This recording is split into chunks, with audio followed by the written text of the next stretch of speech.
Le prétexte qui nous réunit aujourd'hui, donc, c'est la tenue d'un comité d'orientation stratégique qui ponctue donc justement une mission des partenaires du CETUD qui viennent dans le cadre de la préparation de la semaine de mobilité urbaine et du climat, durable et du climat. Vous savez, on ne peut pas aujourd'hui parler de mobilité urbaine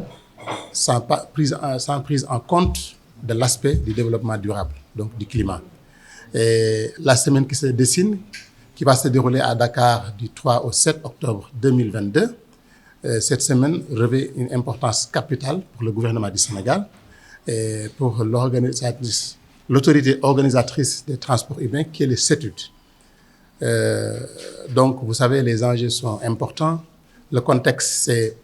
la mise en place de différentes infrastructures de la part du gouvernement du Sénégal, sous l'égide du président Macky Sall.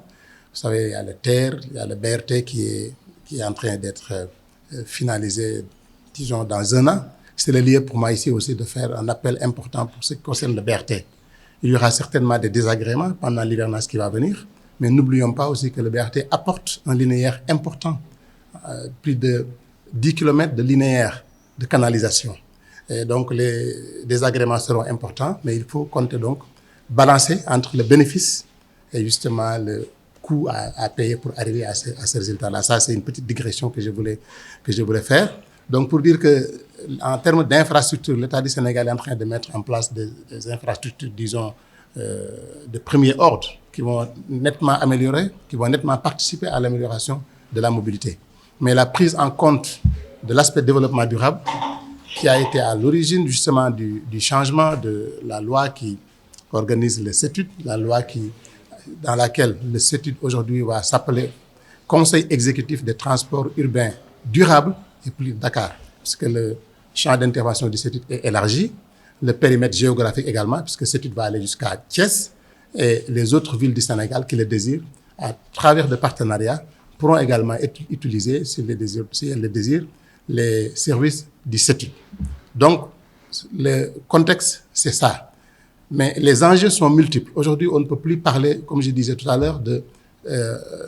mobilité urbaine sans prendre en compte l'aspect climat, sans prendre en compte l'aspect développement durable. C'est en cela donc que ce partenariat trouve tout son sens. Je ne vais pas être très long, mais juste dire que la semaine qui se dessine devra consacrer des moments importants d'échange avec une participation en termes de nombre et de qualité extrêmement importante. Et à la sortie de cette semaine, justement, une déclaration qui sera une sorte de feuille de route qui aura tout son sens et qui aura aussi l'appui institutionnel, qui aura aussi la volonté politique nécessaire qui va appuyer pour que justement cette feuille de route-là soit déroulée pour qu'on arrive au résultat escompté qui est un développement de la mobilité urbaine, mais avec la prise en compte de l'aspect développement durable. Notre objectif, nous, Codatu, c'est de promouvoir les politiques de mobilité urbaine soutenable à travers des actions de formation, d'animation et d'échanges scientifiques, techniques, économiques et sociaux qui concernent les systèmes de développement urbain entre les pays en développement et les pays du Nord ou les pays occidentaux. À l'occasion de cette conférence, 18e conférence pour Codatu, et après avoir observé au cours des 5 dernières années ce qui se passait dans le monde, notamment sur le climat, sur les pandémies, nous avons voulu changer de format pour cette conférence et penser qu'il était nécessaire de dépasser les thématiques plus classiques et traditionnelles de la mobilité pour les élargir vers des sujets plus sociétaux, et notamment en intégrant le climat et l'environnement, qui sont des sujets pour lesquels la mobilité a un impact direct et profond. C'est pourquoi nous avons choisi 2 partenaires de choix, 2 partenaires importants, le CETUD en tant que partenaire local et opérateur de autorité organisatrice de la mobilité, qui est une référence en Afrique et même maintenant en France. Le CETUD est connu dans la plupart de nos autorités organisatrices françaises. Et puis le deuxième, Climate Change, qui est une association internationale qui porte les sujets du climat. Et avec eux deux, nous avons l'ambition d'offrir à plus de 1500 congressistes des réponses à toutes leurs questions, à leurs sujets, à leurs réflexions, et même leur proposer aux acteurs de cette mobilité des villes du Sud une feuille de route pour les 10 et 15 ans à venir sur les sujets de climat et de mobilité durable. Cette semaine de la mobilité et du climat est d'un intérêt quand même particulier pour le ministère de l'Environnement, qui est en partenariat avec le CETUD à travers la direction de l'environnement pour une bonne organisation de cet événement, parce que ces questions d'environnement, notamment la pollution atmosphérique, le changement climatique, ne peuvent être adressées qu'à travers de bonnes politiques, de bons programmes,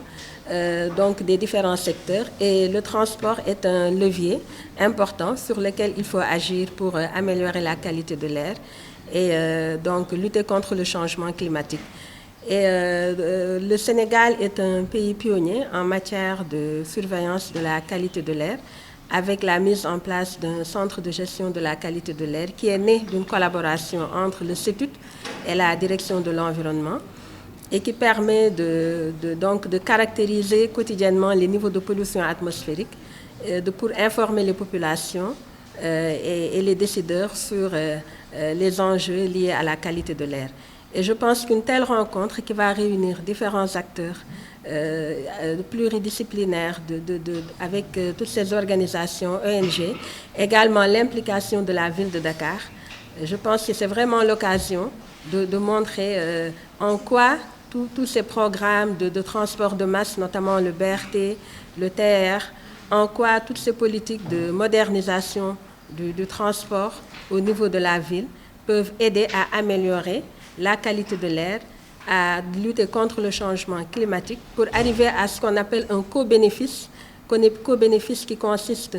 à réduire les impacts au niveau de la santé des populations tout en adressant le changement climatique pour le bien-être de l'humanité.